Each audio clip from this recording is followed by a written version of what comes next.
तो है दोस्तों, कैसे हैं आप सभी लोग। मैं संजना झा स्वागत करती हूँ आप सभी का आज के इस ब्लॉग में। तो दोस्तों, जैसा कि आप सभी को पता है कि चैत्र के नवरात्रि शुरू हो गए हैं।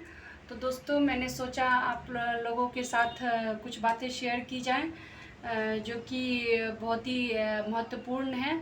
तो दोस्तों, जैसा कि आप सभी को पता है कि हम लोगों में से कुछ लोग सप्तशती का भी पाठ करते हैं चैती नवरात्रे में, या भी जो दूसरा नवरात्र आता है उसमें भी सप्तशती का पाठ करते हैं। तो दोस्तों, बहुत सारे लोगों को ये बातें पता नहीं होती कि सही तरीके से कैसे पाठ करना चाहिए। बहुत लोगों को पता होता है दोस्तों, मैं ये उनके लिए नहीं बता रही हूँ। जिन्हें पता होता है वो इस वीडियो को स्किप कर सकते हैं। मैं ये उनके लिए बता रही हूँ जिन्हें नहीं पता होता कि सही तरीके से दुर्गा सप्तशती का पाठ कैसे करना चाहिए। तो मैं उनके लिए ये वीडियो बनाई हूँ। तो मैं आप लोगों को अभी बताती हूँ कि सप्तशती का पाठ कैसे आरंभ करना चाहिए। तो दोस्तों, सबसे पहले हमें पूजा किस तरह से करनी चाहिए वो दिखाती हूँ। तो दोस्तों, जैसा कि आप देख सकते हैं, मैंने अपनी माता रानी को लाल फूल चढ़ाया हुआ है, जो कि इनका बहुत ही पसंदीदा फूल है। माँ को अड़हुल गुड़हल जिसको बोलते हैं वो बहुत पसंद है। लाल कलर का फूल जो भी होता है माँ को बहुत अच्छा लगता है। और साथ में मैंने प्रसाद चढ़ाया है। सबसे पहले आप पूजा करें, प्रसाद चढ़ाएं, दिया जलाएं, छोटे से बर्तन में जल रख दें और फिर इसके बाद पाठ आरंभ करें। आपके पास जो भी प्रसाद उपलब्ध है, अवेलेबल है, वो उसका आप भगवान को भोग लगा सकते हैं। भगवान ये नहीं कहते कि आप हमें 56 भोग लगाएं। तो जो भी आपके पास फल है, फूल है, मतलब कि जो भी मिठाइयाँ हैं वो आप चढ़ा सकते हैं या बना के चढ़ा सकते हैं दोस्तों। उसके बाद हम इस तरह से नैवेद्य को हम लोगों के भाषा में उसगरना बोलते हैं, आप लोग जो भी बोलते होंगे पता नहीं मुझे। तो मंत्र के साथ इस तरह से बोलेंगे। एक मिनट दोस्तों। हाँ, तो दोस्तों मैं बता रही थी कि मंत्र के साथ इसको बोलेंगे। तो मंत्र ये रहता है: धूप दीप तांबूल यथाभाग नानाविध नैवेद्याम माँ भगवती की जय। इसी तरह से 3 बार करेंगे। धूप दीप तांबूल नानाविध नैवेद्याम माँ भगवती की जय। धूप दीप तांबूल यथाभाग नानाविध नैवेद्या माँ भगवती की जय। तो दोस्तों, इसमें हम तुलसी डाल दिए हैं। आप भी तुलसी डाल करके करना, या आपके पास कोई फूल हो तो फूल डाल के करना। उसके बाद दोस्तों हम पाठ आरंभ करेंगे, तो वो भी मैं बताती हूँ कि किस तरह से आरंभ करेंगे। तो दोस्तों, जैसे कि मैं आप लोगों को बता रही थी कि पाठ कैसे आरंभ करें। तो दोस्तों, हम इस तरह से हाथों में फूल ले लेंगे और पाठ का किताब इस तरह का, जिस पे दुर्गा सप्तशती चरित्र लिखा हुआ है। दोस्तों, ये संस्कृत हिंदी दोनों में आता है। आपको जो भी आसानी हो आप उसमें पढ़ सकते हैं। तो दोस्तों, इस पे सबसे पहला पेज मैं आप लोगों को दिखाती हूँ।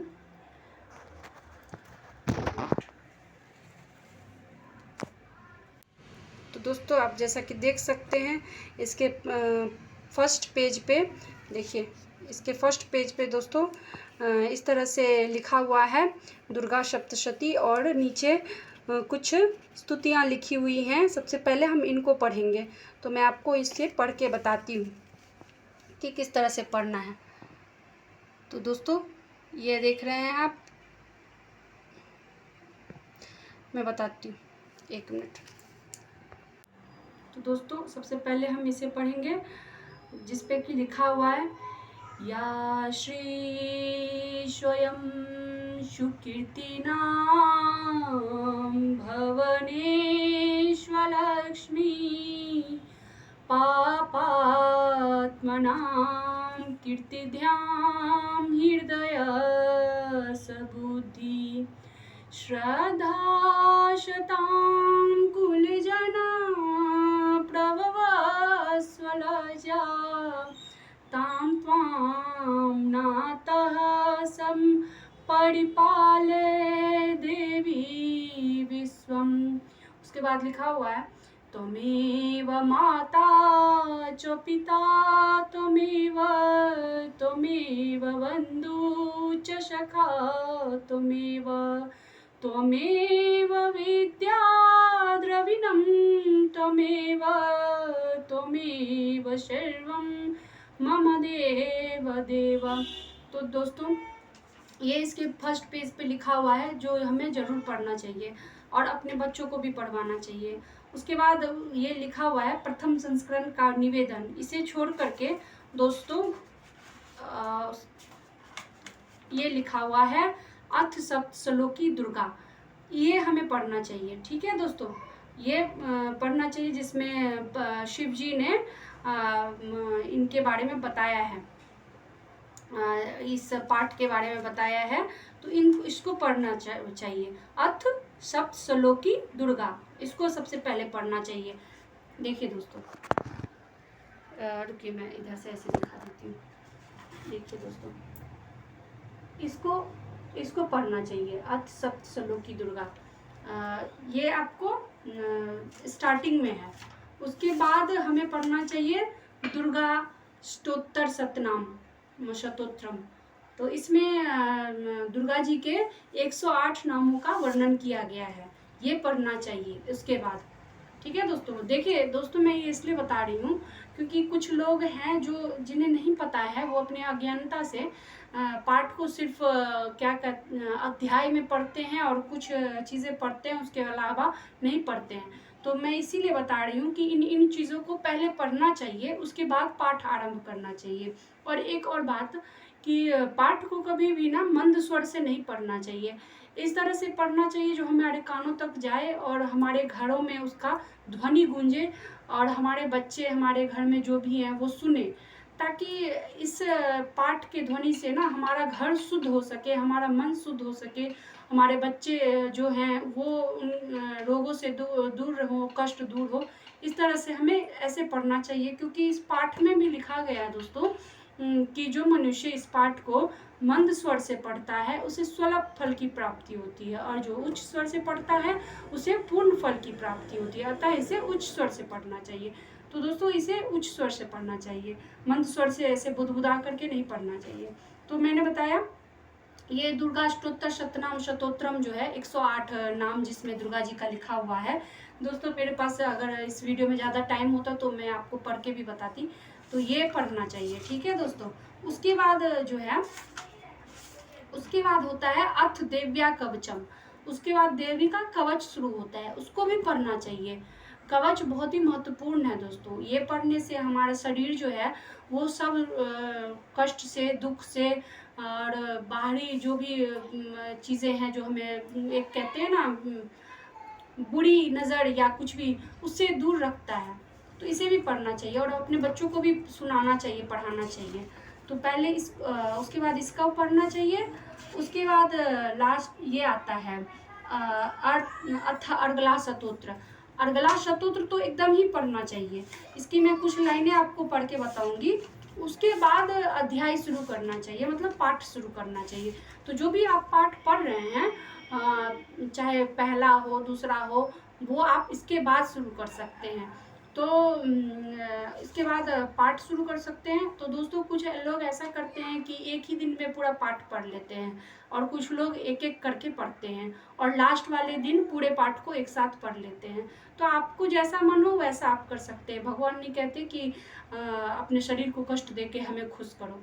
ठीक है दोस्तों, और लास्ट में हमें ये देवी क्षमा प्रार्थना है वो पढ़ना चाहिए, जिसमें कि 2 तरह के हैं, एक छोटा है एक बड़ा है। तो आपको जितना आपके पास समय हो उस हिसाब से आप पढ़ें। आप दोनों भी पढ़ सकते हैं, एक भी पढ़ सकते हैं और समय के अनुसार भी पढ़ सकते हैं। तो मैं ये जो आपको अर्गला शतोत्र है वो कुछ लाइनें आपको पढ़ के बताऊंगी और बताऊंगी कि क्यों हमें ये पढ़ना चाहिए। ठीक है दोस्तों, तो पहले ये शुरू करते हैं। ओम अस्य श्री अर्गला शतोत्र मंत्रस्य विष्णु ऋषि अनुतुष्ट छंदासि श्री महालक्ष्मी देवता श्री जगदम्बा प्रत्यते सप्तशती पाठंगत्वे जपे विनियोगः। ओम नमश्चंडिकाय। मार्कंडेय उपवाच ओम जयंती मंगला काली भद्रकाली कपालिनी दुर्गा क्षमा शिवा धात्री स्वाहा सुधा नमोस्तुते। जय त्वं देवी चामुंडे जय भूतातिहारिणी जय सर्वगते देवी कालरात्रि नमोस्तुते। मधुकैटभ विद्रा विविधाति वरदे नमः रूपम देहि जयं देहि यशो जय दिशो जय। तो दोस्तों ये जो लाइन है इसमें यही लाइनें बार बार रिपीट की गई हैं, तो इसको हमें इसलिए पढ़ना चाहिए दोस्तों क्योंकि इसमें साफ साफ लिखा हुआ है। इसको पढ़ने से हमें ये भगवती को इसमें प्रार्थना की गई है कि रूप दो रूपम देही, रूप दो, जयम देही, यशो जही, दिशो जही, मतलब यश भी दो, कृति भी दो, रूप दो, शरीर दो, ये इसमें लिखा गया है दोस्तों। इसीलिए हमें इसे पढ़ना चाहिए। अगर हम सिर्फ पाठ ना भी करें मतलब और दिनों में, बाकी के दिनों में मैं कह रही हूँ कि अगर पाठ ना भी करें, सिर्फ इसे भी अगर हम पढ़ें तो हमें बहुत अच्छा होगा। इसकी आप ये कुछ दिनों में इसका असर आपको दिखाई देना शुरू हो जाएगा कि इसके पढ़ने से क्या होता है। तो दोस्तों इस तरह से मैंने आपको बताया कि क्या क्या पहले पढ़ना चाहिए, उसके बाद पाठ कैसे आरंभ करनी चाहिए। और उसके बाद ये जो देवी का क्षमा प्रार्थना है वो छोटा वाला भी है एक, वो भी आप पढ़ सकते हैं, और एक बड़ा वाला भी है जिसमें से कि मैं कुछ लाइनें आपको पढ़ के बताती हूँ, तो आपको सुनने में भी अच्छा लगेगा। तो मैं तो दरअसल दोस्तों मुझे तो सुन के और पढ़ के बहुत सुकून मिलता है, इसलिए मैं अगर मेरे पास वक्त रहता है तो मैं सारा पढ़ लेती हूँ। तो मैं बताती हूँ। न मंत्रं नो यंत्रं तदपि च न जाने स्तुतिमहो न चारणं ध्यानं तदपि च न जाने स्तुति कथा न जाने मुद्रास्ते तदपि च न जाने विलपनं परं जाने मातस्त्वदनुसरणं कलेशहरणं विधेड ज्ञानेन द्रविण विरहेण लसत्या विधेया सख्या त्वा तव चरणयोड्या च युतिर्भूतं तदेतत्क्षन्ताव्यं जननी सकलो धारणी शिवे कुपुत्रो जायेत कवचिदपि कुमाता न भवति पृथिव्यां पुत्रास्ते जननी बहवं शान्ति सरला परं तेषां मध्ये विरलतरोल अहं तव सुता मदीयो अयं त्यागः समुचितमिदं नो तव शिवे कुपुत्रो जायेत कवचिदपि कुमाता न भवति जगन्मातर्मार्तस्ता चरण सेवा नरचिता न वादतं देवी द्रविणमपि भूयश तव मया तथापि त्वं स्नेहं मयि निरूपं यात प्रकुरुषे कुपुत्रो जायेत कवचिदपि कुमाता न भवति प्रतियक्ता देवा विविध सेवा कुलतया मया पञ्चाशीतेऽधिकमपनीते तु वयसि इदानीं चेन्मातस्ता यदि कृपा नापि भविता निरालम्बो लम्बो दरजनि निकम्यामि शरणं शापको जल्पाको भवति मधुपाकोपं गिरा निरा